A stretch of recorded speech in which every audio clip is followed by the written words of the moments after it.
September 1939. The world holds its collective breath as Poland writhes under the iron heel of the... In Paris and London, ultimatums are dispatched. But on the ground, a haunting silence smothers the Western Front.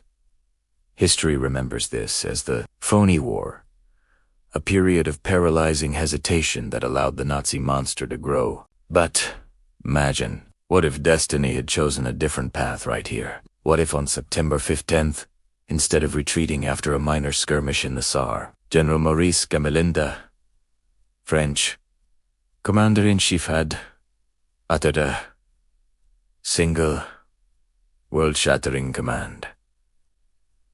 All forces forward, objective. The heart of the roar. What if thousands of French 155mm heavy guns had roared in unison, shattering the unfinished concrete of the West Wall? What if the finest divisions of Britain and France had not waited in their bunkers, but stormed across the border while 90% of Hitler's panzers and Luftwaffe were still bogged down in the ruins of Warsaw? One decision, one order, and World War II might have ended before it truly began. Was this a missed golden age of peace, or the prelude to an even darker catastrophe? On paper, the plan was flawless. The French army, then considered the most powerful in the world, possessed over 3,000 tanks. Among them, the formidable WWII, a steel behemoth with armor virtually impenetrable to the standard German anti-tank guns of 1,939.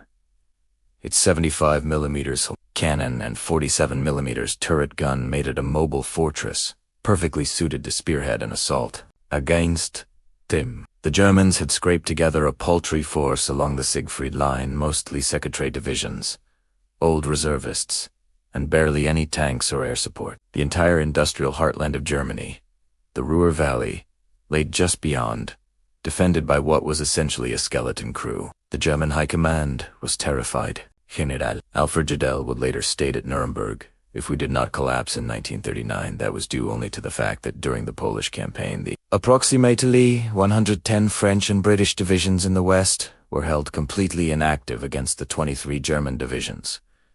They knew a determined Allied push would have been unstoppable. An advance of just 60 miles would have crippled German war production, cutting off 90% of its coal and steel.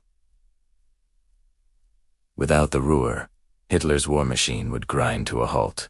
The regime, its prestige, shattered by a swift, humiliating defeat, might have imploded from within.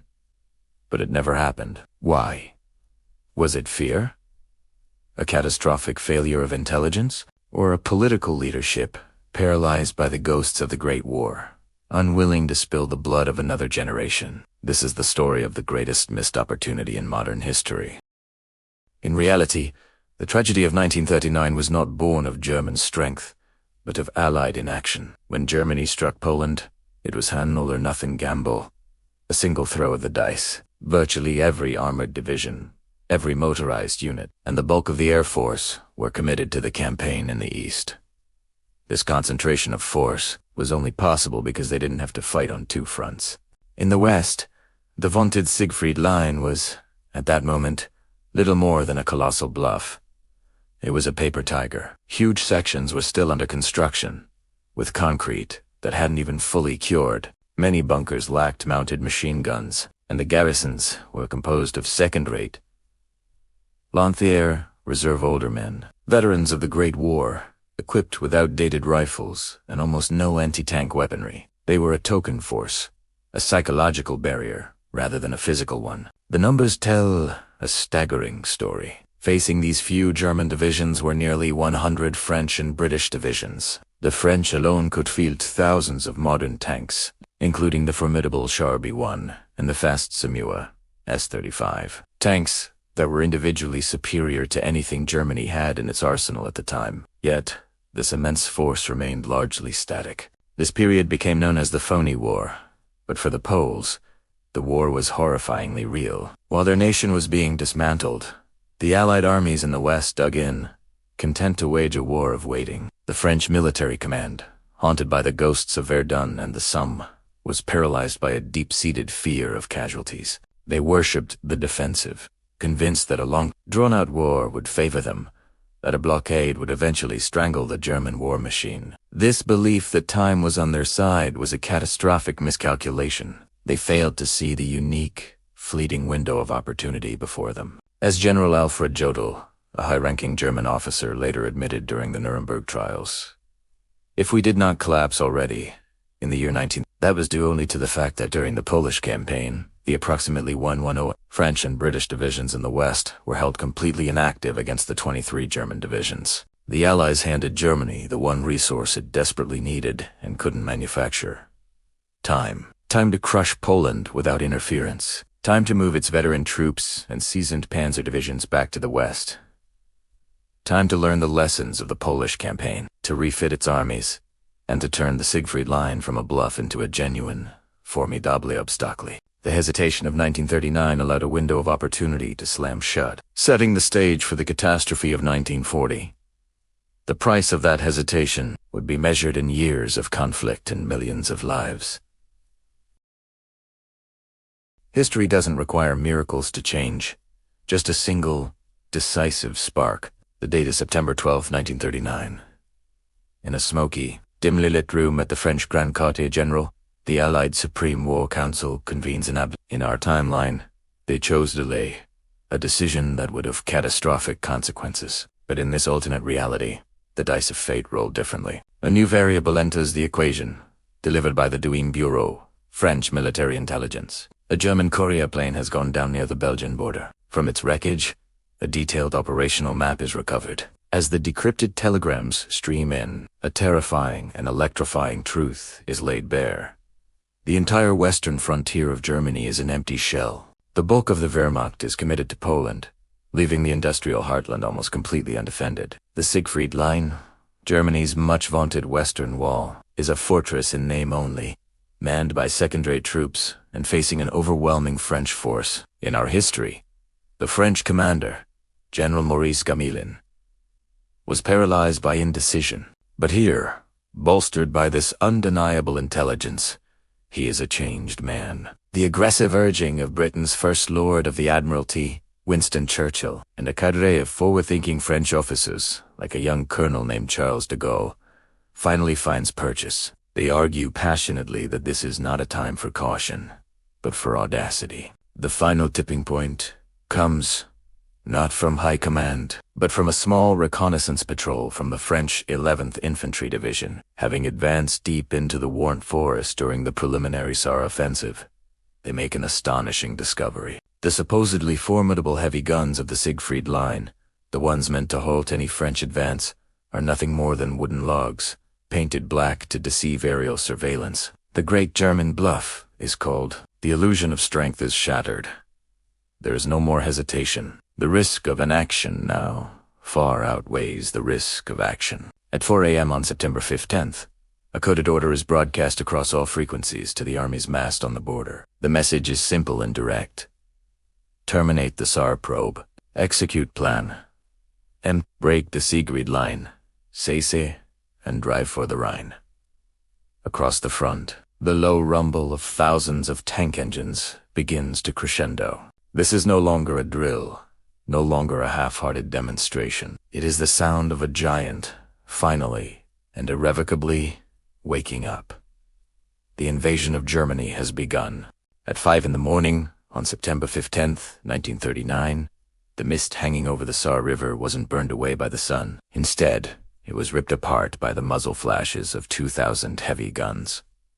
This was no simple demonstration of force. It was a carefully planned tactical decapitation. In 1939, the French army commanded what many considered the world's most formidable heavy artillery corps. These powerful cannons initiated a systematic rolling barrage, relentlessly pulverizing the still unhardened concrete fortifications of Germany's Siegfried Line. Following this curtain of fire came the steel, the WWII Bistanks. In this scenario, these 30-ton monsters weren't deployed in small, isolated groups, but in concentrated battle formations known as Groupmonsterbataille. These armored spearheads were devastatingly effective. With 60 millimeters of frontal armor, the WWII Bistanks were practically invincible to the standard German anti-tank weaponry of the time. The German 37 millimeter PaK-36 guns the backbone of the Wehrmacht's anti-tank defenses, fired at point-blank range. Their shells simply shattered against the French hulls like glass, failing to penetrate the thick steel. This combination of overwhelming firepower and concentrated armor assault proved unstoppable. The French forces drove deep into the German lines, creating chaos and confusion. By the evening of the second day, the supposedly impenetrable West Wall had been decisively breached in 6 major sectors. The key industrial city of Saarbrücken was bypassed and encircled, its defenders cut off. The German First Army, tasked with holding this critical frontier, found itself in a state of total tactical collapse, its command structure shattered and its units in disarray. The initial phase of the Saar offensive had succeeded beyond even the most optimistic French projections, fundamentally altering the strategic landscape of the war's opening weeks. As the French armored columns raced towards the Rhine, a state of paralyzed shock gripped the German high command in Zoe. Hitler's monumental gamble, predicated on Allied inaction, had catastrophically failed. Nearly the entirety of the Luftwaffe and all 10 of Germany's precious panzer divisions were bogged down hundreds of kilometers away, deep inside Poland, committed to the siege of Warsaw. They were caught in a logistical no-man's. To redeploy an entire army from one side of the continent to the other requires immense resources and, most critically, time. In our history, the months of the Phoney War gave Germany the breathing room it needed to refit, rearm, and reposition its forces. In this alternate reality, they had mere hours. The German rail network, already stretched to its breaking point by the demands of the Polish campaign, instantly devolved into a chaotic bottleneck. Trains carrying troops, fuel, and ammunition found themselves stuck, unable to move west. Seizing this critical window of opportunity, the British Royal Air Force, operating from bases in northern France, initiated Operation Steel Scythe. Their strategy was not to level cities, but to sever the arteries of the German war machine. Flying ferry battle bombers, they systematically targeted the rails. Every bridge spanning the Rhine, every major railway junction like those in Cologne, became a graveyard for German reinforcements trying to rush back from the east. The Luftwaffe, with its fighters still circling over Poland, was powerless to intervene. This granted the Allies complete air superiority over the Rhineland, while German troop movements were forced into the darkness of night, slow and perilous. The Allied columns advanced unimpeded under a clear, protected sky. They pushed forward, covering an average of 40 kilometers each day. The Ruhr, the industrial heart of Germany, was now directly in their sights, and the Wehrmacht could only watch from afar as its homeland faced imminent invasion. The carefully constructed German war plan was not just failing, it was completely unraveling. The road to the Ruhr was open, and with it, the potential for a swift and decisive end to the conflict. Stay tuned as we explore the final stages of this alternate 1939. By September 25th, the first elite German unisiluments of the 1st Panzer Division finally reached the Rhine front. They've completed a grueling 1,000-kilometer forced march from Poland. The men are exhausted. Their vehicles are critically low on fuel, and worse, they are severely outgunned. The clash that follows near Mannheim is a sobering lesson for the Wehrmacht. The German Panzereyes and early Panzereyes were marvels of mobility, designed for the wide-open plains of Poland. But here, in the rugged, forested terrain of the Rhineland, their advantages evaporate. They are trapped. The French forces bring the Samua S-35 to the fight, arguably the finest tank in the world in 1939. Its powerful 47mm gun is more than a match for the thin German armor, capable of picking off panzers from a distance of 800 meters. The valley becomes a graveyard of steel. The Wehrmacht's famed tactical doctrine, known as Auftragstaktik, which relies on junior officer initiative, begins to falter. French signals intelligence effectively jams the German radio network, severing communication between units. Simultaneously, skilled French sharpshooters began targeting German officers, creating chaos and paralysis in the command structure. German attempts to execute complex flanking maneuvers are anticipated and met by a devastating pincer. French motorized infantry, the Dragonports, armed with highly effective 25mm anti-tank guns, spring their ambush, catching the armored columns in a deadly crossfire. For the first time, the world witnesses the seemingly unstoppable blitzkrieg, not just halted, but decisively reversed. The tactical surprise and momentum are now entirely with the French. By the 20th day of the offensive, a monumental strategic achievement is realized.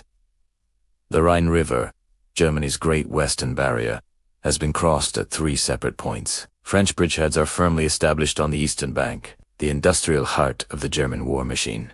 The entire Ruhr Valley now lies vulnerable, well within the effective range of French divisional artillery. The strategic calculus of the war has been fundamentally and perhaps decisively altered. Imagine, it is late 1939. The dust of what historians would call the 20-Day War begins to settle, revealing a Europe that has been irrevocably altered. In the West, the Allied offensive into the Ruhr has concluded with breathtaking speed. Instead of a phony war, we witness a decisive, lightning-fast campaign.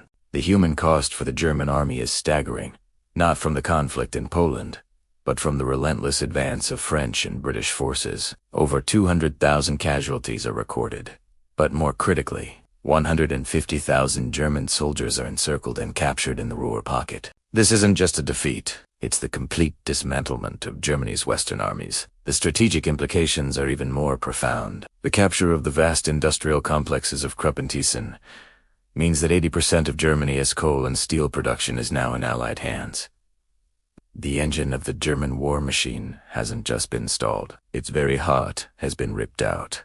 The capacity to produce tanks, artillery, and ammunition on a massive scale evaporates overnight. This military catastrophe sends shockwaves all the way to Berlin. Within the high command, a desperate realization takes hold.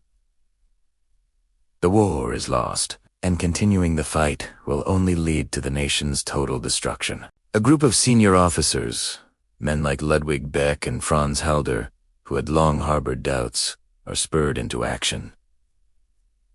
They see the writing on the wall. The swift and total collapse in the West proves that any hope of victory was a delusion. So, in the cold winter of 1939, they accelerate their plans. In this alternate timeline, Operation Valkyrie isn't a failed attempt.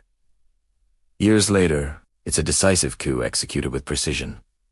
Hitler is arrested and removed from power. A provisional military government is immediately formed, and its first act is to contact the Allies and sue for peace. The fighting stops.